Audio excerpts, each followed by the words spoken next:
bà sơ sấy bà này cứ chia một tia chớ bà pronit bà sơ lỡ bà tụm rong lẹt nè thọ crom đà kia hào thai chiaประเภทเตียตูรุดbà chân đà cao bà này cứ chia một mũi đà bà so sát hay có bìnhนิยมbà không cả sang song bằng đá bàสำหรับđầm lấy bà đầm lấy sang song bà สำหรับมนี้คือออกตรงbà ចិត្តតបួនមើលមកបងបាទដោយសារតែយើងលេងគ្រឿងឈើបែបល្អៗទាំងហ្នឹងណាបាទមិនថាជាបង្កាន់ដៃបាទមិនថាជាវេរ៉ុងដាឬក៏ក្រានក្រួយទាំងជាដើមបាទហើយជាពិសេសគឺបាទសំយ៉ាបបាទបាំងខ្យល់បាំងភ្លៀងផងដែរបាទ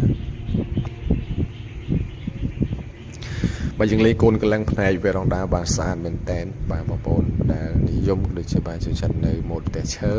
បាទបងប្អូនអាចយកជាគំរូក្នុងការសាងសង់បាន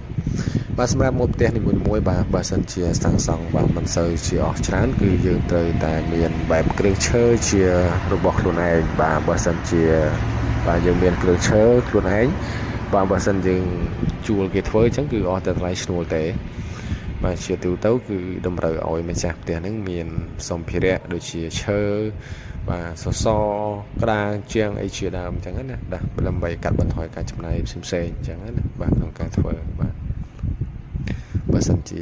យើងអត់មានអញ្ចឹងគឺមកដាច់ទាំងស្រុងអញ្ចឹងគឺថាបាទថ្លៃបាទថ្លៃក៏ពិតមែនក៏ប៉ុន្តែបាទកម្រមានជាងបែបទទួលធ្វើមកការដាច់ណាបាទសម្រាប់តែឈើបាទដោយសារតែបាទ